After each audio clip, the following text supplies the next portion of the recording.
Difficult today's class, but I hope not. The ideas are not that difficult to grasp, but then there are many details. But okay, so you have heard of this word in earlier class last time when we talked about methods being already implemented in MATLAB, and you kept seeing this word saying this method is for non-stiff problem, that method is for stiff problem. So you've been wondering maybe, what is a stiff problem? That's what we will talk about today, okay? Something about stiffness, okay? So just to get an idea, so this could really cause trouble. So stiffness is something typically for systems, okay?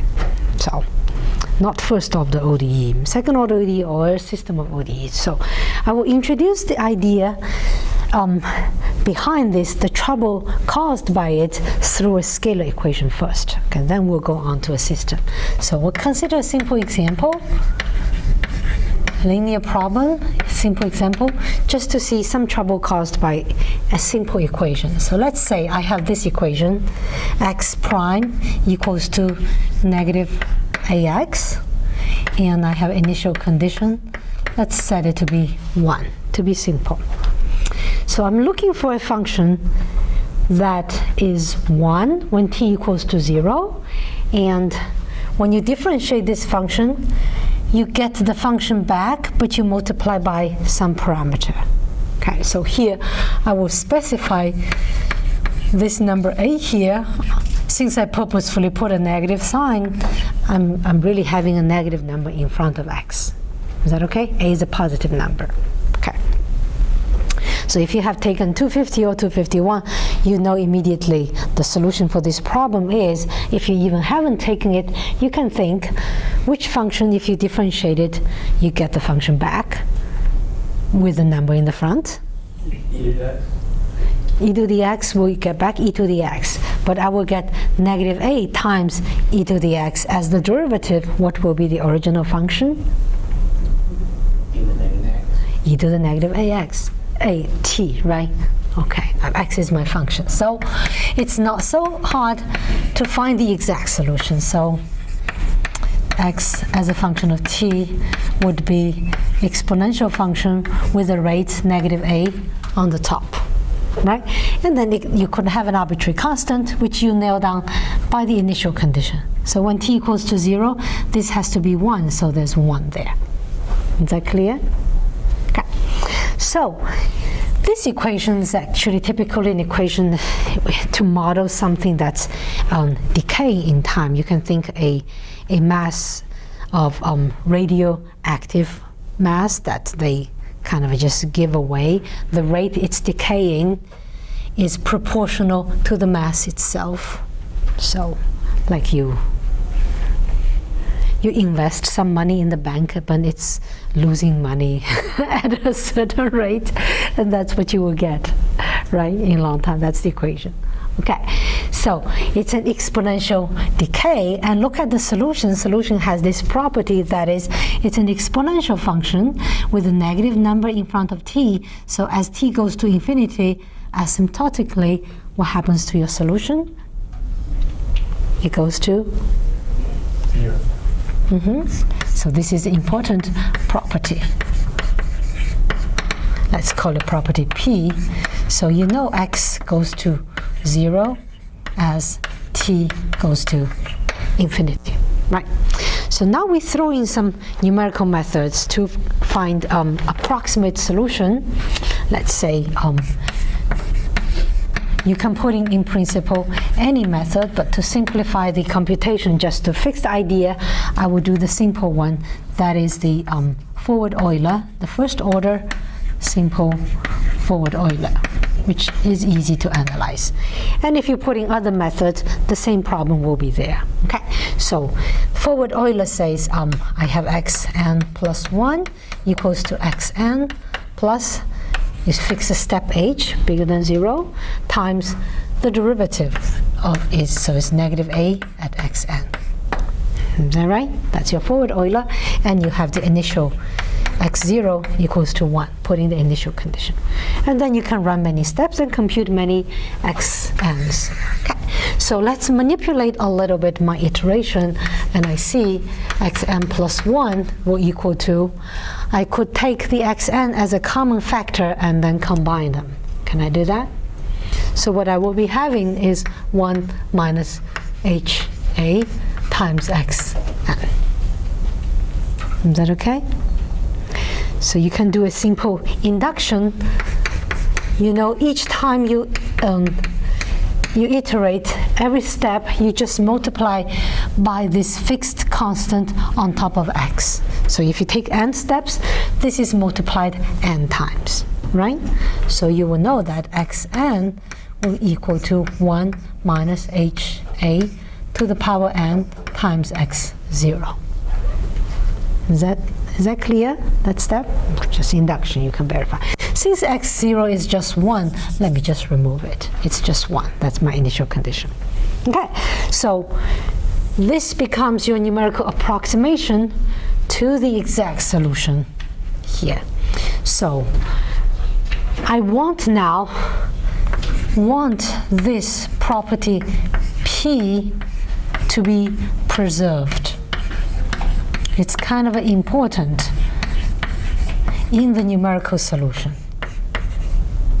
So what does it mean? As time gets larger and larger, asymptotically, I want this xn to go to 0 as well, because the exact solution does it. Does that make sense? Is it reasonable to require? So, which means I want the following: xn, fixed h, this shall go to 0 as n goes to plus infinity. As you take many, many steps, it should approach 0. So when would that happen? Does it always happen, or I have to be careful? There's a condition for it. HA has to be less than 1 and greater than 0. Less than 1? And greater than 0. What if it's 1.5? Will that be okay? I'll have 1 minus 1.5. I have 0.5 to the power n goes to 0 as n goes to infinity. Greater than 1. The absolute value of that thing has to be less than 1. Yeah. Right? So this gives me a constraint. If I want this guy to go to 0, it's some number to the power n. That number must be strictly less than 1 in absolute value. Right? So I have absolute value of 1 minus HA must be strictly less than 1. Are we okay? And then each time you're multiplying by a factor strictly less than 1, xn will decrease each time and eventually become 0, asymptotically. Okay?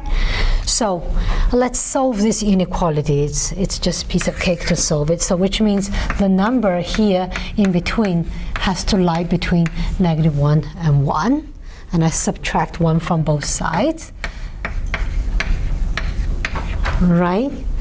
And then I know A is positive, negative A is negative. I divided both sides by negative A, or 3 sides. And I have to switch the inequality sign because I multiply by negative stuff. So I have 2 over A shall be bigger than H shall be bigger than 0. Right? Well, H bigger than 0 is always satisfied. So I don't need to worry about it. I need to worry about this inequality. It says now H has to be strictly less than 2 over A. That is a condition though, isn't it? A is a number in your equation. Imagine A is a big number, 100, and H has to be 2 over 100, has to be less than 0.02. Otherwise, your numerical solution will oscillate and blow up to a big number, will never go to 0. Do we see that? So, okay, so this becomes what we call a stability condition. Stability for your numerical approximation. Okay, and then you say this method is conditionally stable. Okay, because if this is satisfied, the method is stable.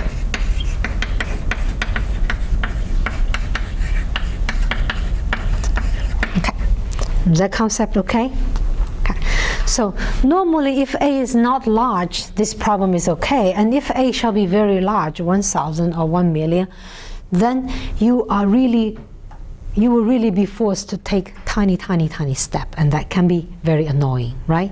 To reach a final computing time, you have to take many steps. Okay, so can we get around? Can we improve this stability condition? And possibly remove this pretty strict constraint for A large. So how can we do that? So usually explicit method always leads to some stability condition, and the standard remedy for that would be going into implicit method. Okay, so let's look at the backward implicit Euler. Okay, Euler's first order, it's easier to see what's going on. So if we set up the Euler's method for this backward, I have xn plus 1 equals to, so it will be pretty much the same.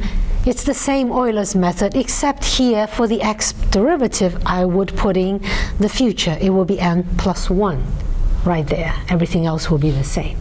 Is that clear? That's implicit. Okay, so that means this is xn minus ah xn plus 1. Okay, that makes it an implicit method. Okay, so my unknown is this guy. I can move it over and join them. I have 1 plus ah of xn plus 1 equals to xn. And this gives me xn plus 1 equals to 1 over 1 plus ah times xn. Is that right?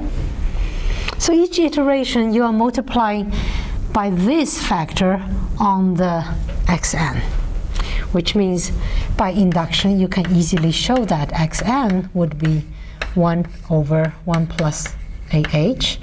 Then you'll be multiply this n times on x0. Well, x0 can be anything. Here is conveniently 1. So remember the constraint, remember the property we try to preserve. We want this guy, what do we want? We want this guy to go to 0 as n goes to plus infinity. Does it happen here? Or do we need some condition on the h? So from previous discussion, we know this would require that guy here inside here to be n powered to be strictly less than 1. Is that right? Remember now, A is a positive quantity, H is a positive quantity. Does it always hold? It always does, no matter what H you choose. Is that right? H can be very large. So this one is always holds. So what does it mean? That means there's no stability condition. It's always stable, right? So this we call unconditionally stable.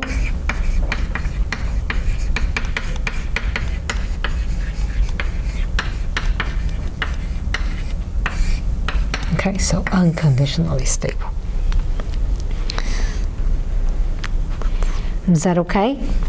So you know, in your solution, if the solution has some rate of change in something, you always have to be a bit careful. You have to be aware that this eventually gives you some constraint in the solution. Okay, so that's to fix that idea. So be a bit aware of this rate of change causing you trouble. But that's still a single equation, so we're not really calling anything like this stiff. The stiff is referred to system. So I'll give you an example just to illustrate this idea. Okay, so I have the following 2x2 system, linear problem. It's much easier to analyze. Let's do it linear. So I have two unknowns, x and y, and the derivative is given some linear function of x and y. So negative 20 x minus 19 y and negative 19 x minus 20 y. And I have initial condition x0, y0. This is 2, it's 0. Just some number. They don't really matter. Okay. So if you think this as an unknown vector in the vector matrix vector form, you can think this is my unknown vector derivative equals to, you can form this as a matrix, negative 20, negative 19, negative 19, negative 20 times your unknown vector x and y. Is that right? And then you can call this the coefficient matrix. Let's call this A. Is that okay? Okay. So before we get into that, let's do a little bit analysis of this matrix A. So do we know how to compute eigenvalues of 2 by 2 matrix? We're okay? I'm not going to do that. I will want to make this observation. We know how to do it. Compute the determinant of a minus lambda I determinant equals to 0 and solve that polynomial and find the roots, right? Okay, so eigenvalues of A, if you do that and you find out that you have 2 of them, the first one is, let me get the number correct, I think negative 39, and the second one is negative 1. And their corresponding eigenvectors. And I'm not going to do that. But one thing we do know is, based on these two, I can find the condition number of A. Is that right? The largest eigenvalue divided by the smallest eigenvalue in absolute value. So the condition number here becomes lambda 1 in absolute value over lambda 2, which is 39. Pretty big, right? So we observe a big condition number here. Okay. So, what is the exact solution? Well, if you have to take in 220 maybe, do they teach that in 220 or 221? I can't remember. It's associated with the eigenvalues and the eigenvectors. Depending on different eigenvalues, it's distinct, real, repeated, or complex. There are formulas for you to construct the exact solution. Okay, we're not going into that. I will write it for you. You can verify they are the solutions, right? So the exact solution becomes the following. Let me write it here. X as a function of t and y as a function of t. I have them. This is e to the negative 39t plus e to the negative t and e to the negative 39t minus e to the negative t. As you see, that's the eigenvalue, and that's the other eigenvalue. That's typical. Okay, for linear systems, they all end up into that. The eigenvalue goes into the rate. Okay, take a look at this solution and make some comments, some observations. What is this solution? First, does it have the property that the solution goes to 0 asymptotically as time grows? Do we observe that? That's kind of an important property. They're all decaying down to 0, right? So first we observe as t goes to infinity, I have x goes to 0 and y goes to 0, and your whole solution goes to 0. Okay, and that property you want to preserve in your numerical approximation. Okay, now take a closer look into the solution, and I see that I have actually 2 components. One is this function, e to the negative 39t, another is e to the negative t, right? They're combined in a certain way. So I make this observation. I have 2 components, e to the negative 39t and e to the negative t. And take a closer look, and you see that both are exponentially decaying, right? They all go to 0, both terms, but they go to 0 with a different rate. Do we see? One goes to 0 much faster than the other. Which one goes to 0 faster? Think when t equals to 1. This term becomes e to the negative 1. It's 1 over 2.7, 3 point something. This guy will be e to the negative 39. That becomes a teeny number, isn't it? This one goes to 0 much faster. Okay, so 2 terms, it's 2 terms with very different rates. Okay, so in particular, e to the negative 39t goes down to 0 much faster. Agree? Okay. And then it goes to 0 much faster, then you can say that when time is a bit large, in the end, this term becomes so small that it has no effect to my solution. Your solution will be dominated by the e to the negative t term. Is that fair to say? Say when t equals to 10, this term is insignificant, right? So for large t, e to the negative t term dominates. Okay, so which leads to the final conclusion, that is this term here that decays really, really fast would make a difference in your solution for a short period of time, just at initial time, shortly after t equal to 0. Okay, so we call such terms like a transient term. From t equals to 0, there's a transient state that you go through, and then after that, it's just basically e to the negative t. Is that okay? So I just bring these names here. So this term here that vanishes very fast is called a transient term. So this term has a very short-term influence on the solution, okay? But be careful, that's the troublemaker. Let's see. Now I want to throw in a numerical method to solve it, just to illustrate the difficulty I will run into. So let's solve it with, again, forward Euler. Okay, so it's the simple one, simple method, forward Euler. Okay, explicit, so xn plus 1 equals to xn plus h times the x prime, but evaluated at xn and yn, the previous time step, and yn plus 1 equals to yn plus h times the one for y.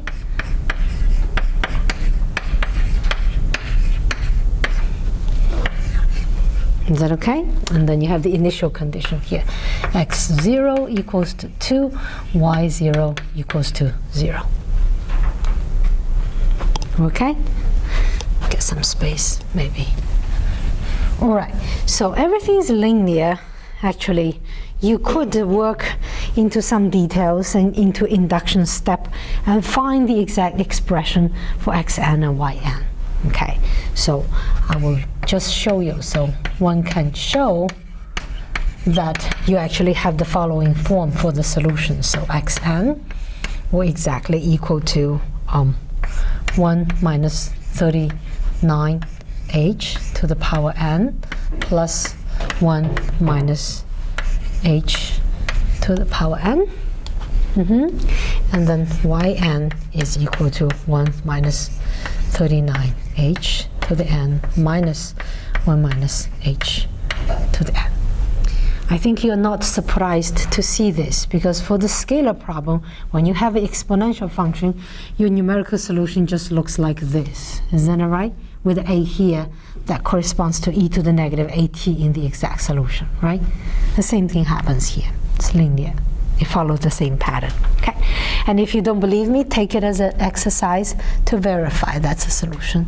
The initial conditions will be satisfied, and you put in x n, y n on the right-hand side and write out x n plus 1, y n plus 1. Put on the left-hand side, you can verify the equations hold, okay? So this is the solution. So I want now that property to be preserved. So what do I want? I want that xn goes to 0 and yn goes to 0. They both go to 0 as n goes to infinity. That's the decay property. That's in the exact solution. So what does that say to my problem? What should I require to guarantee this happens? So you see, in your solution, you basically have two terms. One is this guy to the power n, and the other is this guy to the power n. I must require both of them to go to 0. Is that right? Otherwise, the sum will not go to 0, right? So this means I must have the following, that is 1 minus 39h in absolute value, we know that guy has to be strictly less than 1. And I must have 1 minus h to be strictly less than 1. Is that right? Then they will both go to 0, guaranteed. Okay, so this is very similar to the scalar equation where we had 1 minus AH. Now A is 39, and then the A is 1, right? So you can copy that. So this will give me that H will be strictly less than 2 over A, so 2 over 39. And I must have now H to be strictly less than 2 over 1, so less than 2. Remember, oh no, pay attention, this says and. They must be both satisfied. Okay? So look at the two constraints. Which one is stricter? Which one in the end we have to adopt? The first one, this gives me a much smaller number, right?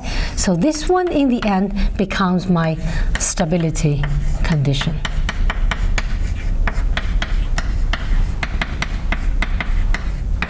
So H must be less than that, then your method will be stable. Okay, so this is again conditionally stable. And take a closer look at that condition, eventually give you the actual constraint of your time step, and trace back and see where does it come from. It's coming from that one. It's coming from the fact that I have this term that I wanted to go to 0. And it's coming from the fact that in the exact solution, I have this term. Is that right? So that is the transient term. After a short while in your solution, that term wouldn't matter anymore. But no matter how later in time you will be, because of its presence, even being teeny-weeny, you have to take a much smaller time step. Do we see that? Isn't that annoying? That guy is almost 0 there, but I have to take tiny steps. Otherwise, the method will be not unstable. My solution will oscillate and go wild. Okay, so this is called stiff. Now let's give the formal term. So this is called a stiff phenomenon. So stiff system, what does it mean? So, okay, there are many formal definitions, so let's just make it verbal. That means if you have different components in your solution, and then they vary with different rates or different frequencies, very, very different, okay? And then it's stiff because it's very hard to catch slowly changing component and faster changing components at the same time, okay? So this is system with very different big and different rates or frequencies in the solution. Okay, you could easily have a sine cosine function, two components varying with very different frequencies. You get into the same trouble, right? So that we call it stiff. So here is not that extreme because one is only 39 and the other is 1. You think of, imagine the condition number is bigger, say 1,000, then you have 2 over 1,000 here, and you have 2 over 1 here, and that term with 1,000 will decay e to the 1,000, negative 1,000 of t. It's just instantly gone after a tiny bit of time, and it makes you take all that tiny steps for always to make sure the solution is stable. That's really annoying. So let's try to fix the problem and imposing something else. What do you think would solve this stability problem? How do I improve stability now? Just throw away the transient term.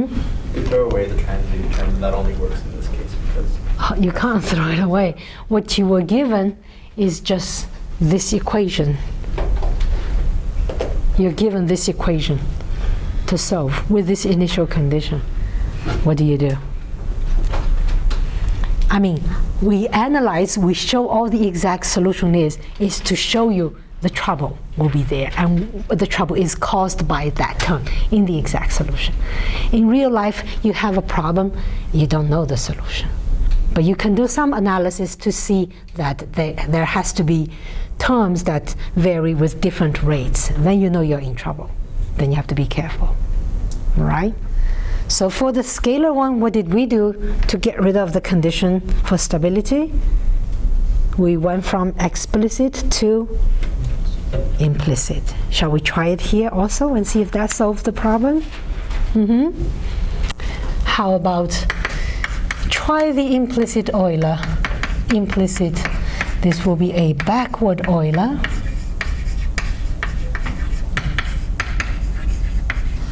Okay, let's see. So it will be the same algorithm as this one, forward Euler, except here I will put m plus 1 in the x derivative to make it implicit. Okay, so everything will be the same. I'll just write it out. And I change that term. So plus h, negative 19, x m plus 1 minus 20, y m plus 1. Okay, and then y m plus 1 equals to yn plus h, negative 20, y m x m plus 1, sorry, minus 19, y m plus 1. That becomes your scheme and the same initial condition, of course. Now you see, in each equation, your unknown is xm plus 1 and ym plus 1, right? And they both appear in first equation and in the second equation.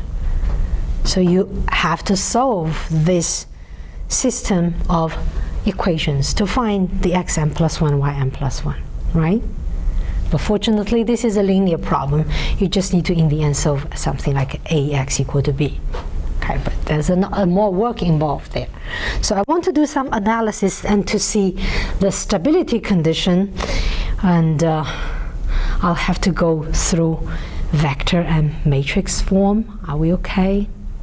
A little bit linear algebra. A little bit linear algebra goes a long way. May I write my unknown as a vector?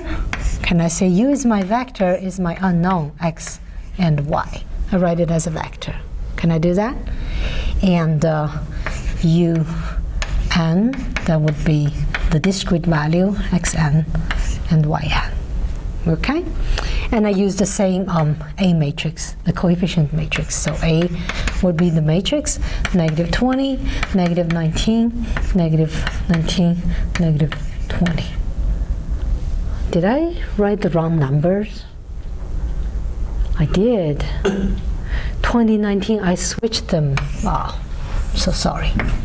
20, 19, 19, 20. Yeah, okay. In the end, it's their eigenvalues that matter. Okay. Okay, so this means I can rewrite my iteration using this matrix and vector in a very compact form. So the left-hand side becomes the unknown at n plus 1 will equal to, this is the unknown vector at n, plus I have h here, multiplied by, this is a times the unknown vector at n plus 1. That's all. So it becomes very compact, and that's your iteration. Okay? So what do? I need to solve for this guy, right? So I would move this to the left, and I can multiply this by identity, and that will give me identity minus h times a of u n plus 1 equals to u n. So you see you have a matrix times unknown vector equals to a vector on the right-hand side. We can solve it, right? It's a 2 by 2, so it's not that bad. Okay, so this gives me the following. I can take the inverse and multiply on the left of both, I minus h a inverse of u n. I can do that, provided this inverse exists, well, which does exist. If A is invertible with, in this case, negative real eigenvalues, and this matrix is always invertible. Okay, so we want to check stability condition. Okay, so we'll get there. So now we see every iteration, what do? You take the vector at the previous step and multiply by this matrix. Okay, so I want to understand, so what do we want here? We want to require the following, that is, un as a vector approaches 0 as n goes to infinity, right? So it's enough to require that it goes to 0 with some vector norm. Okay, where this is just some vector norm, any vector norm you put in. Because if the norm goes to 0, there has to be a 0 vector inside. Okay, so are we okay if I take that vector norm on this iteration and see what happens? Okay, let's take vector norm. So I have un plus 1 vector norm equals to the vector norm of the right-hand side, which is I minus HA inverse times un vector norm. I just took norm on both sides, didn't do anything to it. Okay, so we see now this is a matrix times a vector, right? It's a vector in the end, and I take the vector norm. So we know this inequality. This will be less than or equal to the matrix norm times the vector norm. Do we remember? We used that property several times. We do? Are we okay? All right. So I minus HA inverse the matrix norm, the corresponding matrix norm. Now I take the vector norm only on the un. Okay, so given the A matrix, given the time step h, this is a fixed matrix. The matrix norm is a fixed number, right? And you want this un to go to 0 asymptotically in the norm. What must you require on this matrix norm that will guarantee it? If this number is 2, will that give me what I wanted? No, so what should I want it? This guy here has to be sufficiently small, isn't it? How small must it be? Strictly less than 1. Isn't that enough? Then each time the vector norm will decrease a little bit and it will eventually go to 0, right? So this gives me the constraint. That is, in some matrix norm, I minus HA inverse must be strictly less than 1, and that shall be enough. Okay, so let's take a look at what it means. So you can take, in principle, you can take any norm, but then it's really annoying to check the norm inverse of that matrix. The simplest case to verify this will be the L2 norm, because that's associated with the eigenvalue of A, which we know, right? We just computed. So let's take the L2 norm. Okay, and then let's see, what does that one give me? So let's look at that. I minus HA inverse the L2 vector norm.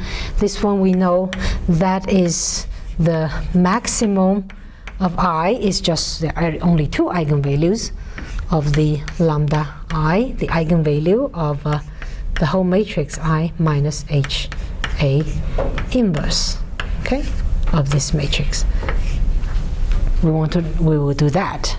And then you know also the property that if this is an inverse matrix, then the eigenvalue of this guy will be just 1 over the eigenvalue of the not inverted one, right? We used that before. So this becomes the maximum over I of 1 over absolute value of lambda I of I minus HA. Is that right? And you know this is 1 over the minimum over I of lambda I minus HA. Is that right? Okay, just when this one reaches the minimum, this guy reaches the maximum. Okay, and then you are computing the eigenvalue of this expression, I minus HA. It's a polynomial expression of A. This, let me just continue. This will give me 1 over minimum I. So the eigenvalue of this polynomial expression of A will simply be the polynomial expression of eigenvalues of A in the same way. So this will be 1 minus H times lambda I of A in absolute value. Okay, there's some linear algebra going on here. Okay, so we want that this guy to be strictly less than 1. So keeping your mind very clear, what do we want? We want that this one to be strictly less than 1. So, which means this has to be strictly bigger than 1. Is that right? Does that always hold? So let me finish up here. So that means we want the minimum over I of 1 minus H times lambda I of A to be strictly bigger than 1. So we know that the two eigenvalues of A, one is -1 and the other is -39. Is that right? They are both negative. So you will end up with 1 plus something that's positive, which will be always bigger than 1 for any of your choices of H, right? So always holds for all H. Okay, so that means it's unconditionally stable.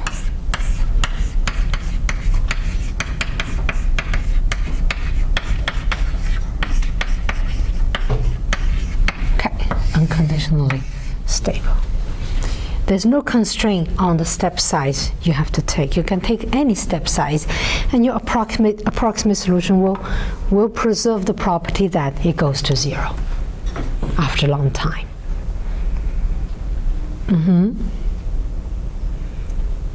Is that okay?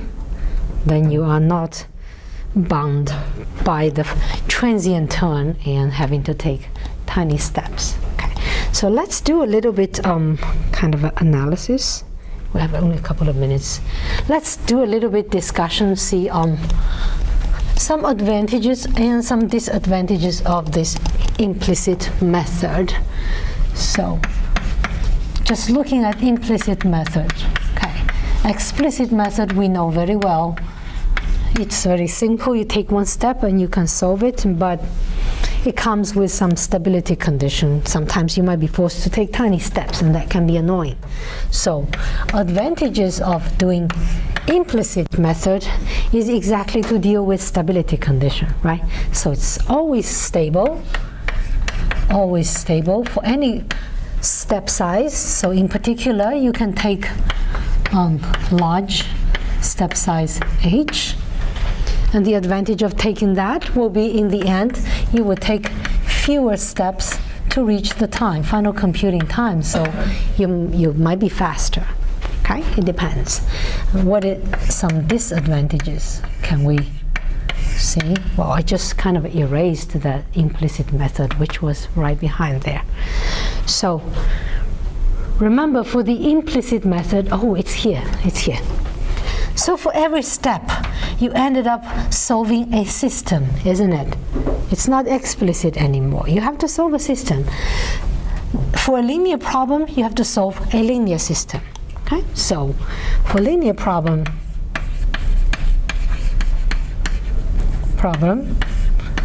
you end up solving a linear system at every time step, which could take some more time than just an explicit step computation, right? Do you agree? Yeah, but that's when it's linear. What about your problem is non-linear? What would you have to do? for nonlinear problem, say your equation is not just simply something times x, something times y. Let's say you have x squared. Let's say you have square root of y, or something nonlinear getting in x times y, whatever, x over y on the right-hand side. You will be ending up with a system of nonlinear equations to solve. Is that right? Can you visualize that? So that's really annoying, isn't it? So system of nonlinear equation, what would you have to do? What method would you have to use? If it's nonlinear, there's only just one method. The guy called Isaac. Newton. You have to throw in some Newton iteration. Really, really annoying, isn't it? You know that's a pain to do. Newton iteration in every time step to compute xn plus 1 from xn. You have to do a Newton iteration. And then you have to be careful to find a good initial guess that's sufficiently close to the solution to guarantee that it converges. Provided you find it, you still have to perform maybe 2-3 iterations. It's very expensive to do. Agree? So, very expensive. So you will have to think carefully. If you see your problem is stiff, you want to see how stiff it is. Can I tolerate the stiffness and just take small time steps? And if I can live with that, just live with it, especially if it's a nonlinear problem. Okay. And if it shall be really, really stiff, you end up taking time 1 over 1 million and nowhere else, no other ways of getting away with it, then probably you might want to go into an implicit method and deal with Newton method and all that at every step, so you can take a bigger step. Does that make sense? So in reality, is a compensation, a balance between these two. One is stable and slow, one is unstable but faster with time step constraints. So there are problems that's medium stiff. There will be a combination of these two. Okay? All right. So that's all for this chapter. Actually, we are done. Next time we move into the next chapter. Okay? That's 2-point boundary value problems, and we'll go into PDEs. A lot of fun.